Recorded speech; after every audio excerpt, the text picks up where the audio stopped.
Hello, আসসালামু আলাইকুম ভাই বোনেরা, কেমন আছেন? আশা করি ভালো আছেন। আজকে আমি গরুর মাথার মাংস দিয়ে এই বুটের ডাল দিয়ে রান্না করব। আর এটার জন্য যেই মশলাগুলো নিয়েছি সেই মশলাগুলো আমি একটু দেখিয়ে দেই। লং নিয়েছি, গোটা জিরা নিয়েছি, দারচিনি 4 টুকরা নিয়েছি, সবুজ এলাচ নিয়েছি 4টা, কালো এলাচ নিয়েছি 2টা, আর স্টার মশলা 1/3 ভাগ নিয়েছি, কারণ এই মশলাটার ফ্লেভারটা একটু বেশি থাকে, এজন্য আমি কম নিয়েছি। এখন আমি মশলাগুলো টেলে নিব খোলায়। মশলাগুলো ঢেলে দিলাম।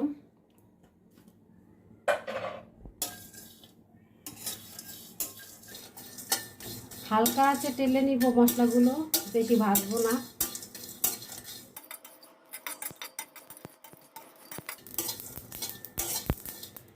হয়ে গেছে মশলাগুলো টালা, এখন আমি নামিয়ে নিব। প্রেসার কুকার গরম হয়ে গেছে, এখন আমি সয়াবিন তেল ঢেলে দিলাম পরিমাণ মতন। দিয়ে দিলাম পেঁয়াজ কুচি,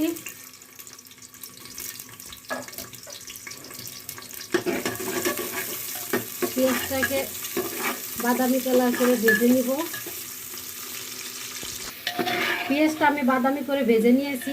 এখন আমি আদা রসুন বাটাগুলো দিয়ে দিব এক এক করে। রসুন বাটা দিয়ে দিলাম,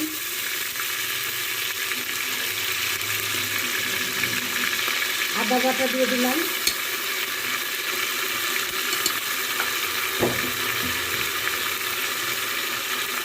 কষানোর জন্য একটু পানি দিয়ে দিলাম।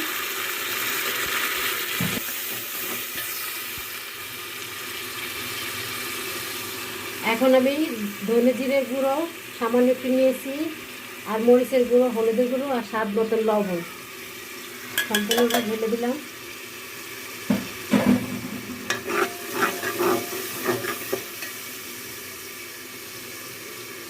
দুইটা টমেটো গ্রেট করে নিয়েছি, সেটা দিয়ে দিলাম।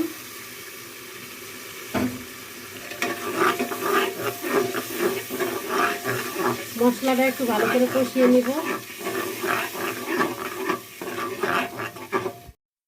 আমি গরুর মাথার মাংসটাকে প্রেসার কুকারে আগেই সিদ্ধ করে নিয়েছি, কারণ এই মাথার মাংসটা একটু শক্ত থাকে, আর যদি এটা ডালের সাথে দিলে ডালটা গলে যেত।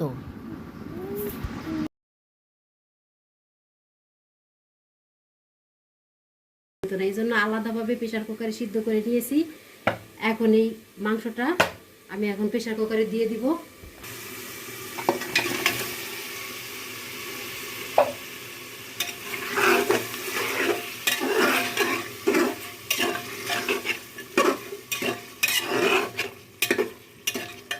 আমি মাংসটাকে একটু ভালো করে কষিয়ে নিব।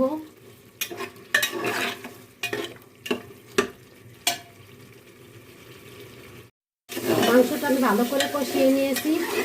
এখন আমি আগের থেকে বুটের ডালটা 3-4 ঘন্টা ভিজিয়ে রেখেছিলাম, এই ডালটা এখন দিয়ে দিব।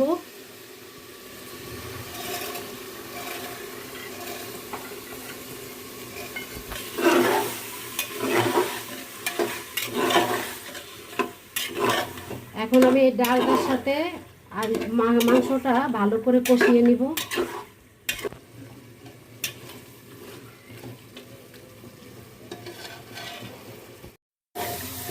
বুটের সাথে মাংসটা ভালো করে কষিয়ে নিয়েছি। এখন আমি যে আগে থেকে ভেজে রাখা যে মশলাটা গুঁড়ো করে নিয়েছি সেটা সম্পূর্ণ ঢেলে দিব। দিয়ে সামান্য একটু নাড়াচাড়া দিয়ে দিব।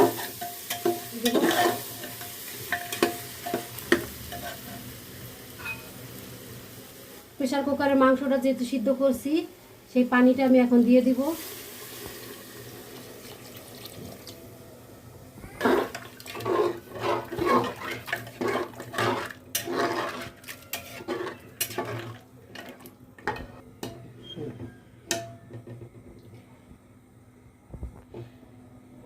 এখন আমি পরিমাণ মতন পানি দিয়ে দিছি।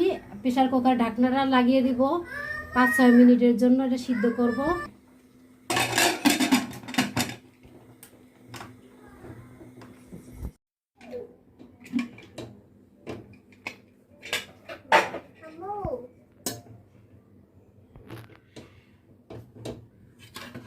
বুটের ডাল দিয়ে গরুর মাংসের মাংসটা রান্না করছি। এই যে এরকম হয়েছে। ডালটা একদম বেশি গালায় ফেলাই নাই, আনাম আছে হালকা পাতলা।